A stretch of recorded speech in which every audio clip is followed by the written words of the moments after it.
Video کے نیچے subscribe کے بٹن پہ کلک کریں، بیل کے آئیکن پہ کلک کیجئے تاکہ ہر نئی ویڈیو کی نوٹیفیکیشن آپ کو مل جائے۔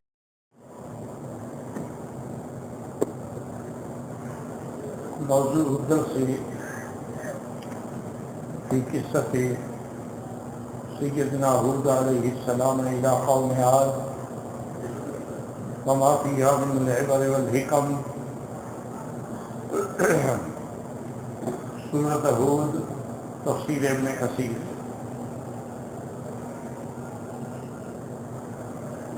الحمد للہ رب العالمین والصلاة والسلام على اشرف الانبیاء وسید المرسلین سیدنا محمد وعلى آلہ واصحابہ اجمعین. اللهم صل على سيدنا محمد وعلى آل سيدنا محمد كما صليت على إبراهيم وعلى آل إبراهيم في العالمين إنك حميد مجيد. أعوذ بالله من الشيطان الرجيم. بسم الله الرحمن الرحيم. وإلى عاد أخاهم هودا قال يا قوم اعبدوا الله ما لكم من إله غيره إن أنتم إلا مفترون. يا قوم لا أسألكم عليه أجرا إن أجري إلا على الذي فطرني أفلا تعقلون. ويا قوم استغفروا ربكم ثم توبوا إليه يرسل السماء عليكم مدرارا وَيَزِدْكُمْ قُوَّةً إِلَىٰ قُوَّتِكُمْ وَلَا تَتَوَلَّوْا مُجْرِمِينَ. قَالُوا يَا هُودُ مَا جِئْتَنَا بِبَيِّنَةٍ وَمَا نَحْنُ بِتَارِكِي آلِهَتِنَا عَنْ قَوْلِكَ وَمَا نَحْنُ لَكَ بِمُؤْمِنِينَ. إن نقول إلا اعتراك بعض آلهتنا بسوء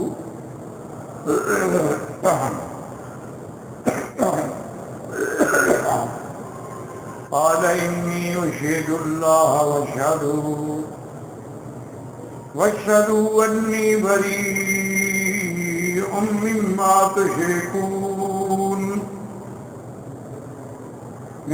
تشركون من دونه فكيدوني جميعا ثم لا تنظرون. إني توكلت على الله ربي وربكم ما من دابة إلا هو آخذ بناصيتها إن ربي على صراط مستقيم. اللہ تبارک و تعالی نے سیدنا نوح علیہ السلام کے واقعے مبارک کے بعد اب سیدنا ہود علیہ السلام کا واقعہ بیان فرما رہی ہے. اور حضرت ہود علیہ السلام جو ہیں یہ قوم عاد کی طرف بھیجے گئے. اور قوم عاد جو ہے یاد رکھیں کہ تقریباً نوح علیہ السلام کے زمانے کے 850 سال بعد یہ قوم آئی. اور عاد جو ہیں یہ حضرت نوح علیہ السلام کے بیٹے سام کی اولاد. اور حضرت ہود علیہ السلام جو ہیں ان کی عمر مبارک بھی تقریباً 480 سال. اصل میں پہلے جو ہے نا جی یاد رکھیں کہ اعمار جو تھی وہ بڑی طویل ہوتی تھی. یعنی 1000 سال، 1500 سال، 800 سال، 500 سال، یوں یوں دنیا کا دور گزرتا گیا گزرتا گیا گزرتا گیا، عمر بھی گھٹتی گئی۔ اس کی وجہ یہ ہے کہ ہر چیز کی ایک انتہا تو ہے۔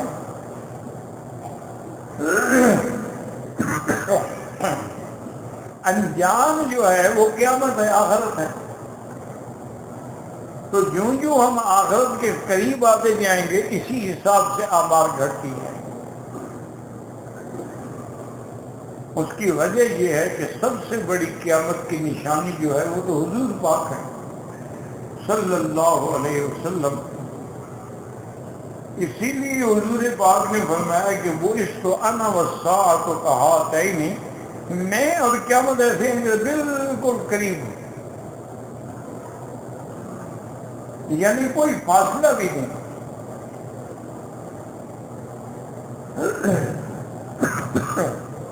اور یہ بھی حضور نے فرمایا کہ پہلے لوگوں کی عمر بڑی طویل تھی، لیکن اعمار امتی ما بین 60 و 70، لیکن میری امت کی عمر جو ہے وہ تقریباً 60 اور 70 کے درمیان ہوتی ہے۔ کچھ لوگ ہوتے ہیں جو 100 پہ 150 پہ بھی پہنچ جاتے ہیں، لیکن عام جو دیکھنا پڑے گا نا وہ 60-70 کے درمیان۔ یہی وجہ تھی کہ ایک دفعہ صحابہ کرام نے آپس میں بات کی کہ بھی پہلے لوگ جو تھے وہ 1000 سال عبادت کرتے تھے، اب ہماری تو عمر ہی 70 سال ہے،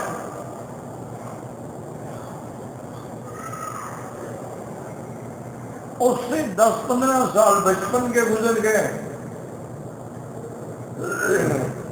باقی جو ہے آخری 10-12 سال بڑھاپے کے گزر گئے، تو باقی بچتا کیا ہے ہمارے پاس؟ تو چند صحابہ نے تو یہ مشورہ کیا، انہوں نے کہا اچھا ایسا کرتے ہیں کہ جو تھوڑا وقت ملا ہے اس میں تو ہم محنت کریں۔ اس لیے ایک نے کہا بھائی بات سنو، میں تو اپنے آپ کو خصی کر دوں گا تاکہ مجھے شہوت ہی نہ ہو اور میں کبھی عورت کا منہ نہیں دیکھوں گا، کیونکہ انہی میں آ کے آدمی شہوت میں آ کے شکار ہوتا ہے اور تباہ ہو جاتا ہے۔ یا چلو حلال کا مسئلہ بھی ہو تب بھی تو بیوی بچوں کے چکر میں رہے گا۔ انہوں نے کہا میں تو آج کے بعد سمجھیں عورت کو بالکل نہ قریب آنے دوں گا اور نہ قریب ہوں گا۔ دوسرے ساتھی نے کہا، انہوں نے کہا اچھا بھی میرا آج کے بعد یہ فیصلہ ہے کہ میں صائم الدہر ہو جاؤں، روزانہ روزہ رکھوں گا، میں روزہ نہیں چھوڑوں گا، تاکہ زندگی 10 سال ہے 20 سال ہے تو 20 سال روزے سے تو گزرے۔ تیسرے نے کہا، انہوں نے کہا اچھا دیکھیں میرا پھر آج سے یہ وعدہ ہے کہ میں رات کو سوؤں گا نہیں، میں ساری رات عبادت کروں گا، تلاوت ہے، نوافل ہے، تہجد ہے، تاکہ جو اللہ نے زندگی کے باقی دن دیے ہیں وہ تو کم سے کم ہماری راتیں جو ہیں وہ عبادت میں گزریں۔ حضور صلی اللہ علیہ وسلم کو خبر ملی،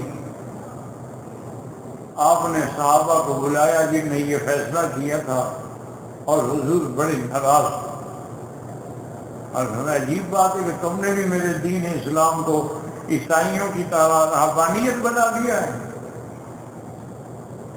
ایکم مثلی، کون ہے جو میرا مقابلہ کر سکتا ہو شان میں، مقام میں، عظمت میں، عزت میں؟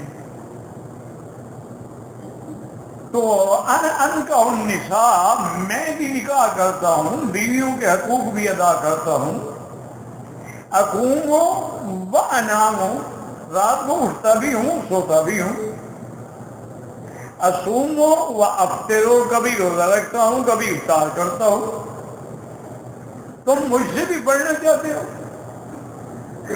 یہ غلط بات ہے. اسلام رہبانیت کا دین نہیں ہے. اسلام جو ہے وہ تو بڑا کامل مکمل دین ہے کہ آتے لکل ذی حق حقہ، ہر حق والے کا حق ادا کرو. اب دیکھو نا، ایک آدمی بڑا تہجد گزار ہو، شب بیدار ہو، سارا دن اللہ کے ذکر میں، رات نمازوں میں گزرتی ہو، لیکن بیوی کا حقوق ادا نہ کرتا ہو، تو وہ بھی کوئی کامل مسلمان نہیں ہے. اسی لیے حضرت ابن عباس رضی اللہ تعالیٰ عنہ نے ایک دفعہ آپ کو کسی مسئلے میں مشورہ کرنا تھا حضرت ابی الدرداء رضی اللہ تعالیٰ عنہ سے، تو ان کے گھر میں تشریف لے گئے. جب وہاں گئے تو اس زمانے میں پردے کا حکم تھا نہیں، تو حضرت ابی الدرداء کی بیوی جو آئی نا سامنے، تو میلی کچیلی، نہ تیل نہ بال نہ کچھ کپڑے اچھے.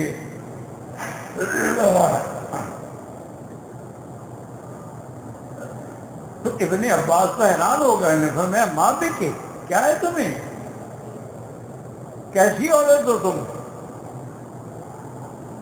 وہ بیچاری آنکھ پڑی، اس نے کہا بھائی میں جو بنوں سنوروں، یہ کروں وہ کروں، کس کے لیے؟ اپنے شوہر کے لیے. اس کو تو میری قدر ہی نہیں ہے، تو میں کیوں کروں؟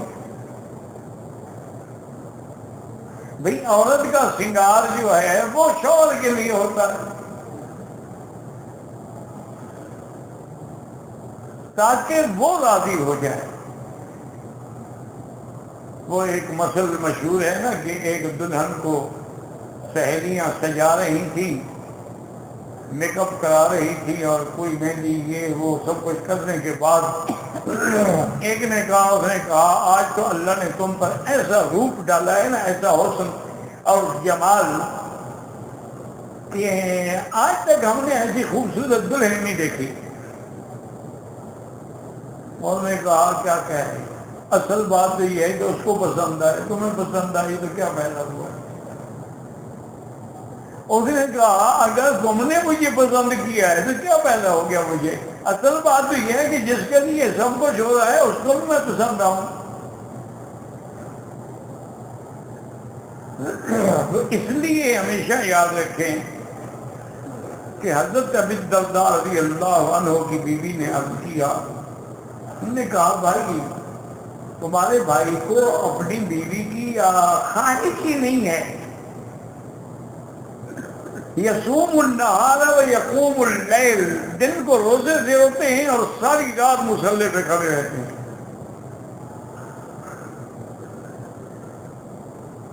انہوں نے کہا اچھا کہاں ہیں؟ انہوں نے کہا وہ کہیں گئے، ابھی آ جاتے ہیں، بیٹھے ہیں. آپ بیٹھے. ابی الدرداء ہے ابن عباس کو غصے میں جلال میں آ گئے. انہوں نے کہا ابی الدرداء یہ کون سی شریعت تم نے پا رکھی ہے؟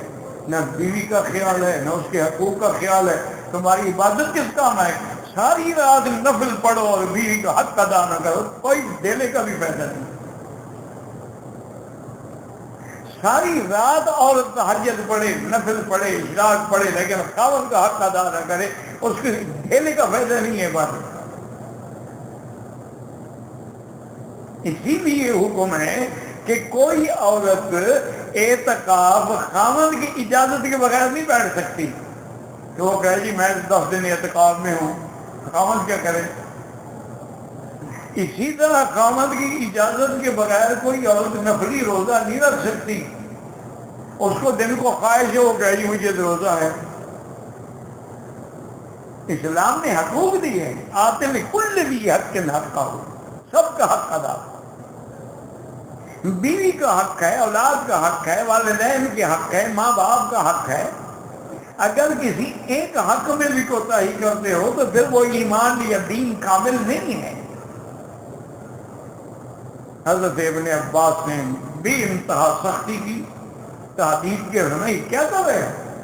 ایک دن روزہ رکھو، ایک دن افطار کرو. ایک دن رات کو اگر جاگنے کا شوق ہے جاگو، دوسرے دن اپنی بیوی کے ساتھ رہو، ورنہ تمہاری ایسی عبادت کا کوئی فائدہ نہیں ہے، محنت بھی کرو اور نتیجہ بھی نہ نکلے۔ ان کو بات سمجھ آئی۔ سیدنا امیر المومنین عمر بن الخطاب رضی اللہ تعالی عنہ کے دور میں، آپ کے زمانے خلافت میں ایک عورت آئی۔ اس وقت تو پھر یہی ہوتا تھا نا جی کہ وہی مسجد نبی ہے، وہی عدالت ہے، وہی سپریم کورٹ ہے، وہی ہائی کورٹ ہے، وہی عسکری ہیڈ کوارٹر ہے، وہی سب کچھ جو کچھ ہے مسجد میں ہوتا ہے۔ اور خلیفۃ المسلمین خود مسجد میں بیٹھ کر نماز کے بعد، ہاں بھائی کسی کو کوئی تکلیف ہے؟ آج تو جی کسی حاکم کو ملنا جو ہے وہ ایسا مشکل ہے، اللہ معاف کرے، کہ تو پہاڑ پہ چڑھنا آسان ہے، کسی افسر کو ملنا مشکل ہے۔ سوال ہی پیدا نہیں ہوتا۔ انگریزوں نے ایسا پٹی پڑھائی ہے، ایسا سبق پڑھایا ہے کہ ان کو عوام کے ساتھ ملنے ہی نہیں دیتے کہ بھی ان سے فاصلہ رکھو ورنہ تمہارا روز ختم ہو جائے گا۔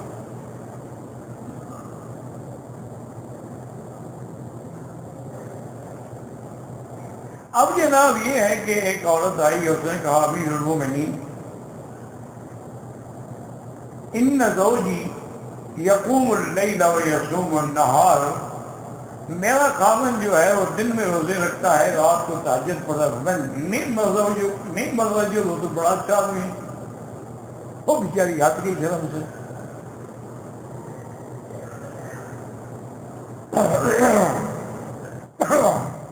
حضرت ابن عباس کے ایک روایت میں حضرت کعب بیٹھے تھے، ابی ابن کعب، انہوں نے فرمایا امیر المومنین وہ بیچاری خاوند کی شکایت کرنے آئی تھی، تم نے اس کی فریاد ہی نہیں سنی۔ میں کہا عجیب آدمی، وہ تعریف کر رہی تھی، تم کہتے ہو شکایت کرنے آئی تھی۔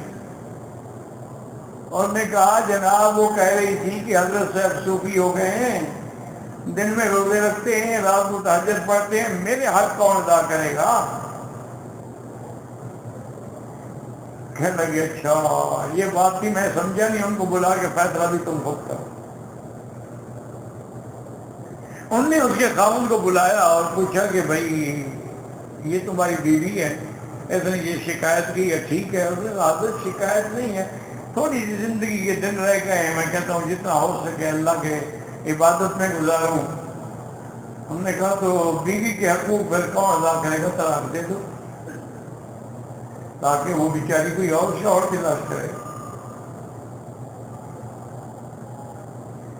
انہوں نے کہا اچھا جی گزارش یہ ہے کہ کیا ہمیں اللہ کا دین یہ بھی پابند کرتا ہے کہ اتنا حق عورت کا ہے؟ یہی ہے نا کہ حسن سلوک کرو، عاشروہن بالمعروف، یہی ہے نا وَلَهُنَّ مِثْلُ الَّذِي عَلَيْهِنَّ، ان پہ بھی وہی حقوق ہیں جو مردوں کے حقوق ہیں۔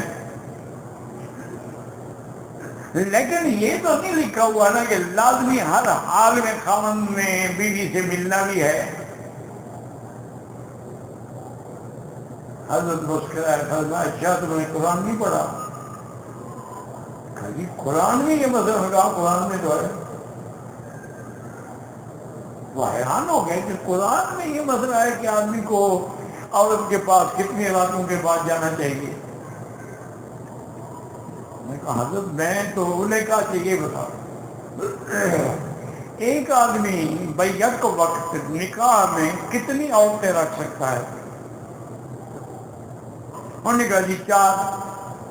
فَانكِحُوا مَا طَابَ لَكُم مِّنَ النِّسَاءِ مَثْنَىٰ وَثُلَاثَ وَرُبَاعَ۔ اب تو خیر ایسے ایسے لوگ بھی پیدا ہو گئے نا، ایک شیعہ مولوی تھا، اس کی 9 بیوی تھا بھی مولوی، اور کتابیں بدبخت کو یاد تھی۔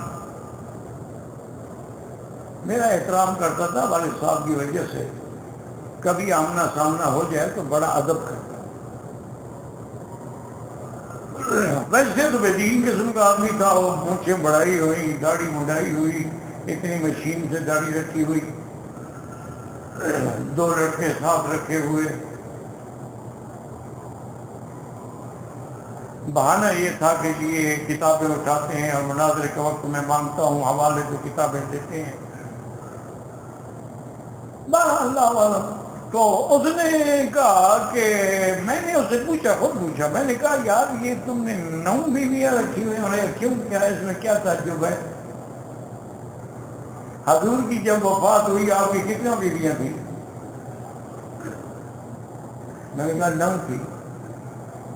کہنا اچھا قرآن میں کیا ہے؟ میں نے کہا قرآن میں فن کے ما طاب لکم من النساء مثنی وثلاث ورباع، کا 2 3 5 اور 4 9 ہوتی ہے. اور میں نے کہا مکی صاحب قرآن میں بھی تو 9 ہے نا، ورنہ یہ تو نہیں ہو سکتا نا کہ پیغمبر کے لیے الگ حکم اور شریعت امت کے لیے الگ ہو. اور میں نے کہا بدبخت آدمی، تم اللہ کے قرآن کو نہ بدلو. اگر یہی ترجمہ ہے جو تم کر رہے ہو تو حضور پاک نے ہجرت کے بعد کیوں فرمایا مہاجرین سے کہ جن کے پاس 4 عورتوں سے زیادہ بیویاں ہیں وہ باقی چھوڑ دے، 4 رکھ لیں، 4 سے زیادہ نہیں رکھ سکتے. کیونکہ پہلے بھی یہی تھا نا، بڑے بڑے لوگ جو ہے 8 8 10 10 20 20 عورتیں گھر میں رکھتے تھے. لیکن جب مہاجرین ہجرت کر کے حضور نے خبردار 4 سے زیادہ رکھنا ناجائز ہے. یہ تو اتفاقی قید ہے کہ 2 رکھ سکتے ہو، اچھا 3 بھی رکھ سکتے ہو، اچھا 4 بھی، یہ تھوڑا ہے کہ ان کو جمع کرتے جاؤ. کہتے بہرحال جی ٹھیک ہے، آپ اہل سنت والجماعت کے لوگ ہیں، آپ کو تو خیر ایک بھی نہیں ملتی. یہ تو ہمارے یہاں سخی لوگ ہیں، جتنی ضرورت ہو اتنی مل جاتی ہے. اور بالکل ڈھیٹ آدمی، اس کو کوئی شرم بھی نہیں تھا. بھی بات کرتے ہوئے میں مولوی آدمی کوئی شرم تو کروں. انہوں نے کہا اسی لیے تو میں پتا ہے کہ میں دیوبند میں پڑھا ہوں، میں آپ کے بزرگوں کا شاگرد ہوں. میں شیعہ کیوں ہو گیا؟ کیونکہ اہل سنت والجماعت کو نہ دولت ملتی ہے نہ عورت ملتی ہے. یہاں دولت بھی ملتی ہے، عورت بھی ملتی ہے. تم 10 دن محرم کے جلسے کرو، تمہیں 10,000 ہی کوئی نہیں دے گا، میں 1 دن کا 10,000 دیتا ہوں. اور جس دن میں نے 10 محرم کا یوم حسین پڑھنا ہو، شہادت حسین، 1 0 میٹر کرولا کار جو ہے، پہلے اس کی چابی مجھے دیں گے، پھر میں اسٹیج پہ جاؤں گا. اور جتنے دن میں وہاں رہوں گا ہر رات مجھے ایک عورت بھی دیں گے. نہیں کتنا سخی مذہب ہے یار، چھوڑو، کیا سنیوں میں مل کے سن ہوئے ہو. توبہ کرو. کہتے مجھے بھی پتا ہے میں غلطی پہ ہوں، میں ناحق پہ ہوں، میں غلط راستے پہ ہوں، لیکن یہ بھی مجھے پتا ہے کہ جو توبہ کرتا ہے من تاب تاب اللہ علیہ، اللہ اس کی توبہ قبول کر لیتے ہیں. میں مرنے سے پہلے توبہ کر دوں گا. میں نے کہا مولوی صاحب کیا پتا ہے توبہ کا موقع بھی ملے گا کہ نہیں. توبو قبل ان یموت، پہلے توبہ کرو. توبہ کر دم در جوانی شیو ہے پیغمبری، جوانی میں توبہ کرو. بوڑھے ہو گئے، اب ٹانگیں جناب قبر میں ہیں، تو اب جب عورتیں چاچا کہنا شروع کر دیں، اب کہو گے جی میں نے کبھی غیر عورت کو دیکھا ہی نہیں. اب تمہیں کون دیکھتی ہے کہ تم دیکھو؟ دیکھنے کی بات تو تب تھی جب جوانی تھی، جب حسن تھا، جمال تھا، اور امراۃ العزیز دروازے بند کر کے خود دعوت دے رہی تھی، اور پیغمبر کہتا تھا معاذ اللہ، اللہ کی پناہ، میں گناہ کروں، کیا کہہ رہی ہوں. اور ایک روایت میں یہ بھی آتا ہے کہ امراۃ العزیز نے اپنے بیڈ روم میں ایک اپنے بت کا ایک تمثیل بھی رکھی ہوئی تھی، تو اس پہ کپڑا ڈالا اس نے. تو حضرت یوسف یہ کیا کر رہی ہے؟ انہوں نے کہا میرا خدا ہے. انہوں نے کہا اچھا یہ خدا کو تم، اور جو اصل دیکھنے والا ہے اس سے نہیں آیا آتی. انہوں نے کہا اچھا میں نے تقریر لیے آپ کو نہیں بلایا، اے طلق میری خواہش پوری کرو۔ اب یوسف بھاگے، یہ ہے کمال، یہ ہے عظمت کہ حسن دعوت دے اور بندہ ٹھکرا۔ میں گناہ نہیں کرتا، یہ ہے کمال کہ لڑکی حسین و جمیل ہو اور دعوت دینے والے بھی آگے بڑے بڑے پھنے خواہ کے سنگے لگے ہو کہ خبردار میں نے کبھی اپنے سوا کسی غیر محرم کو ہاتھ بھی نہیں لگایا، تم کیا کہہ رہے ہو؟ تو اس لیے حضرت حیران نے کہا جی 4 بیویاں رکھ سکتا ہوں۔ انہوں نے کہا اچھا 4 بیویاں اگر ہوں تو ہر رات جو ہے ایک کے پاس جائے گا، دوسرا دوسری کے پاس، تیسرا تیسری رات، تو ہر بیوی کا چوتھی رات حق آئے گا نا۔ بھی روزانہ جو ایک کے پاس رات گزارے، ایک رات ادھر ایک ادھر ایک ادھر ایک ادھر، تو سب معنی یہ ہے کہ 4 راتوں کے بعد اس کا نمبر آتا ہے، تو 3 راتیں تم عبادت کیا کرو اور چوتھی رات بیوی کا حق ادا کیا کرو۔ اور بیوی کا حق ادا کرنا جو ہے وہ بھی عبادت ہے۔ علماء نے لکھا ہے کہ ایک آدمی اگر بیوی سے ہنسی مذاق اور کھیل کر رہا ہے، نفل پڑھنے سے زیادہ ثواب ہے۔ نفل پڑھنے سے اس کے درجات بلند ہوں گے، اور بیوی کے ساتھ پیار کرنے سے وہ جہنم کی عذاب سے آزاد ہوگا آپ سے۔ کیوں جب اپنی بیوی حلال کے رزق سے سب کچھ مل جائے، اس کو حرام میں منہ مارنے کی کیا ضرورت ہے؟ یہ جتنے لوگ اکثر باہر جاتے ہیں نا، 80% عورتیں بھی ذمہ دار ہیں۔ وہ جب ان کو خوش نہیں رکھتی انہیں بھی باہر جا کے منہ مارنا ہوتا، خواہش تو پوری کرنی ہوتی ہے نا۔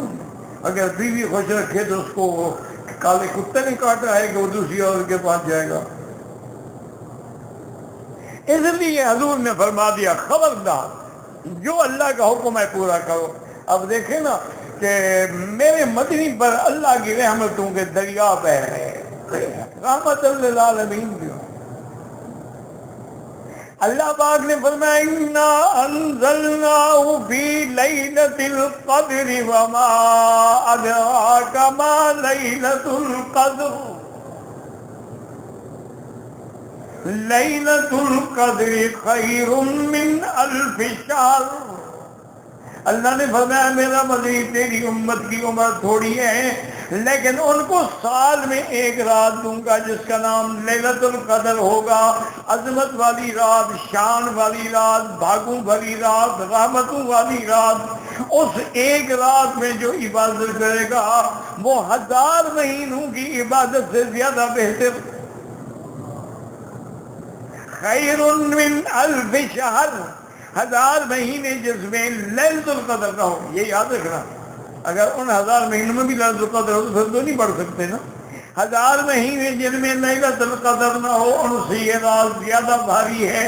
تو اگر آپ کی عمر 50 سال ہے، 60 سال ہے، 20 سال ہے، اگر آپ کو 10 لیلۃ القدر 10 رمضان بھی مل گئے تو پہلی امتیں 1000 سال بھی عبادت کریں گی برابر ہوتی۔ اللہ نے کتنا بڑا مقام ہے۔ اسی طرح صحیح حدیث مبارک میں ہے کہ ایک آدمی نے اپنے کام کے لیے کچھ مزدور بلائے، ان سے کہا کہ سورج نکلنے سے لے کر سورج ڈھلنے تک یعنی ظہر تک تم کام کرو گے، لیکن مزدوری ایک کی رات ہوگی۔ انہوں نے کہا جی ہمیں قبول ہے۔ اس کے بعد وہ چلے گیا، دوسری جماعت کو بلایا، انہوں نے کہا دیکھو بات سنو، تم نے 12 بجے سے لے کر اور عصر کی نماز ہوگی جا کے 6 بجے، اس وقت تک کام کرو گے تمہیں ایک کی رات ملے گا۔ انہوں نے کہا جی ٹھیک ہے ہم راضی ہیں۔ پھر تیسری جماعت کو بلایا کہ دیکھو بھائی میرا کام چونکہ باقی ہے، تم اب عصر سے لے کر مغرب تک کام کرو گے، لیکن چونکہ مجھے ضرورت ہے، وقت تھوڑا ہے، تمہیں 2 کی رات دوں گا۔ انہوں نے کہا ٹھیک ہے۔ جب یہ فیصلہ ہو گیا تو ان سب نے اکٹھے ہو کے اس سے کہا کہ حضرت ہم نے 12 گھنٹے کام کیا تو ایک کی رات، ان نے 6 گھنٹے کام کیا تو ایک کی رات، ان شریف آدمی نے 1.5 گھنٹے کام کیا تو 2 کی رات، یہ کیا انصاف ہے؟ انہوں نے کہا میں نے تمہارا کوئی حق چھینا ہے؟ انہوں نے کہا کہ نہیں۔ انہوں نے کہا تمہارے ساتھ ایک کی رات کا فیصلہ تھا؟ انہوں نے کہا پورا دے دیا کہ رکھ دیا؟ انہوں نے کہا دے دیا۔ تو پھر تمہیں اعتراض کا کیا حق ہے؟ تمہارے ساتھ ایک کی رات کا فیصلہ تھا؟ انہوں نے کہا ہاں جی ٹھیک ہے۔ باقی انہوں نے کہا ان کو میں نے 2 کی رات کیوں؟ جزاد کا فضل ہی ہوتی ہے، میں یہ شاید میرا فضل ہے، میں جس کو چاہوں دے دوں۔ تو امت کی بات سمجھائی گئی کہ پہلی امتوں نے بڑی محنت کی لیکن ایک کی رات ملا، حضور کی امت نے محنت بھی تھوڑی کی اور سب سے زیادہ اجر لے گئے۔ اللہ عالم ہوئی تھی تو اس پہ کپڑا ڈالا اس نے، تو حضرت یوسف یہ کیا کر گیا؟ انہوں نے کہا میرا خدا ہے۔ انہوں نے کہا اچھا یہ خدا کو تم، اور جو اصل دیکھنے والا ہے اس سے نہیں حیا آتی؟ انہوں نے کہا اچھا میں نے تقریر کے لیے آپ کو نہیں بلایا، ہے تلک میری خواہش پوری کرو۔ اب یوسف بھاگے، یہ ہے کمال، یہ ہے عظمت کہ حسن دعوت دے اور بندہ ٹھکرا۔ میں گناہ نہیں کرتا، یہ ہے کمال کہ لڑکی حسین و جمیل ہو اور دعوت دینے والے بھی آگے بڑے بڑے پھنے خواہ کے سنگے لگے ہو کہ خبردار میں نے کبھی اپنے سوا کسی غیر محرم کو ہاتھ بھی نہیں لگایا، تم کیا کہہ رہے ہو؟ تو اس لیے حضرت حیران نے کہا جی 4 بیویاں رکھ سکتا ہوں۔ نے کہا اچھا 4 بیویاں اگر ہوں تو ہر رات جو ہے ایک کے پاس جائے گا، دوسرا دوسری کے پاس، تیسرا تیسری رات، تو ہر بیوی کا چوتھی رات حق آئے گا نا۔ پھر روزانہ کہ ایک کے پاس رات گزارے، ایک رات ادھر ایک ادھر ایک ادھر ایک ادھر، تو سب معنی یہ ہے کہ 4 راتوں کے بعد اس کا نمبر آتا ہے، تو 3 راتیں تم عبادت کیا کرو اور چوتھی رات بیوی کا حق ادا کیا کرو۔ اور بیوی کا حق ادا کرنا جو ہے وہ بھی عبادت ہے۔ علماء نے لکھا ہے کہ ایک آدمی اگر بیوی سے ہنسی مذاق اور کھیل کر رہا ہے، نفل پڑھنے سے زیادہ ثواب ہے۔ نفل پڑھنے سے اس کے درجات بلند ہوں گے، اور بیوی کے ساتھ پیار کرنے سے وہ جہنم کی عذاب سے آزاد ہوگا آپ سے۔ کیوں جب اپنی بیوی حلال کے رزق سے سب کچھ مل جائے، اس کو حرام میں منہ مارنے کی کیا ضرورت ہے؟ یہ جتنے لوگ اکثر باہر جاتے ہیں نا، 80% عورتیں بھی ذمہ دار ہیں۔ وہ جب ان کو خوش نہیں رکھتی انہیں بھی باہر جا کے منہ مارنا ہوتا، خواہش تو پوری کرنی ہوتی ہے نا۔ اگر بیوی خوش رکھے تو اس کو کالے کتے نے کاٹا ہے کہ وہ دوسری عورت کے پاس جائے گا۔ اس لیے حضور نے فرما دیا خبردار جو اللہ کا حکم ہے پورا کرو۔ اب دیکھیں نا کہ میرے مدنی پر اللہ کی رحمتوں کے دریا بہ رہے ہیں، رحمت للعالمین کیوں؟ اللہ پاک نے فرمایا انا انزلناہ فی لیلۃ القدر وما ادراک ما لیلۃ القدر لیلۃ القدر خیر من الف شہر۔ اللہ نے فرمایا میرا مدنی تیری امت کی عمر تھوڑی ہے لیکن ان کو سال میں 1 رات دوں گا جس کا نام لیلۃ القدر ہوگا۔ عظمت والی رات، شان والی رات، بھاگوں والی رات، رحمتوں والی رات۔ اس 1 رات میں جو عبادت کرے گا وہ 1000 مہینوں کی عبادت سے زیادہ بہتر، خیر من الف شہر، 1000 مہینے جس میں لیلۃ القدر نہ ہو۔ یہ یاد رکھنا، اگر ان 1000 مہینوں میں بھی لیلۃ القدر ہو تو پھر تو نہیں پڑھ سکتے نا۔ 1000 مہینے جن میں لیلۃ القدر نہ ہو ان سے یہ رات زیادہ بھاری ہے۔ تو اگر آپ کی عمر 50 سال ہے، 60 سال ہے، 20 سال ہے، اگر آپ کو 10 لیلۃ القدر 10 رمضان بھی مل گئے تو پہلی امتیں 1000 سال بھی عبادت کرنے برابر ہوتی۔ اللہ نے کتنا بڑا مقام دیا۔ اسی طرح صحیح حدیث مبارک میں ہے کہ ایک آدمی نے اپنے کام کے لیے کچھ مزدور بلائے، ان سے کہا کہ سورج نکلنے سے لے کر سورج ڈھلنے تک یعنی ظہر تک تم کام کرو گے، لیکن مزدوری ایک کی رات ہوگی۔ انہوں نے کہا جی ہمیں قبول ہے۔ اس کے بعد وہ چلے گیا، دوسری جماعت کو بلایا، انہوں نے کہا دیکھو بس تم نے 12 بجے سے لے کر اور عصر کی نماز ہوگی جا کے 6 بجے، اس وقت تک کام کرو گے، تمہیں ایک کی رات ملے گا۔ انہوں نے کہا جی ٹھیک ہے ہم راضی ہیں۔ پھر تیسری جماعت کو بلایا کہ دیکھو بھائی میرا کام چونکہ باقی ہے، تم اب عصر سے لے کر مغرب تک کام کرو گے، لیکن چونکہ مجھے ضرورت ہے، وقت تھوڑا ہے، تمہیں 2 کی رات دوں گا۔ انہوں نے کہا ٹھیک ہے۔ جب یہ فیصلہ ہو گیا تو ان سب نے اکٹھے ہو کے اس سے کہا کہ حضرت ہم نے 12 گھنٹے کام کیا تو 1 کی رات، ان نے 6 گھنٹے کام کیا تو 1 کی رات، ان شریف آدمیوں نے 1.5 گھنٹے کام کیا تو 2 کی رات، یہ کیا انصاف ہے؟ انہوں نے کہا میں نے تمہارا کوئی حق چھینا ہے؟ انہوں نے کہا کہ نہیں۔ انہوں نے کہا تمہارے ساتھ 1 کی رات کا فیصلہ تھا؟ انہوں نے کہا پورا دے دیا کہ رکھ دیا؟ انہوں نے کہا دے دیا۔ تو پھر تمہیں اعتراض کا کیا حق ہے؟ تمہارے ساتھ 1 کی رات کا فیصلہ تھا؟ انہوں نے کہا ہاں جی ٹھیک ہے۔ باقی انہوں نے کہا ان کو میں نے 2 کی رات کیوں؟ جزاد کا فضل ہی ہوتی ہے، میں یہ شاید میرا فضل ہے، میں جس کو چاہوں دے دوں۔ تو امت کی بات سمجھائی گئی کہ پہلی امتوں نے بڑی محنت کی لیکن 1 کی رات ملا، حضور کی امت نے محنت بھی تھوڑی کی اور سب سے زیادہ اجر لے گئے۔ اللہ عالم۔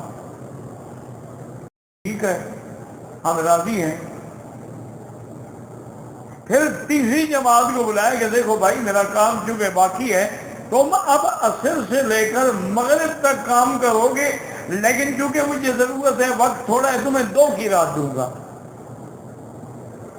انہوں نے کہا ٹھیک ہے۔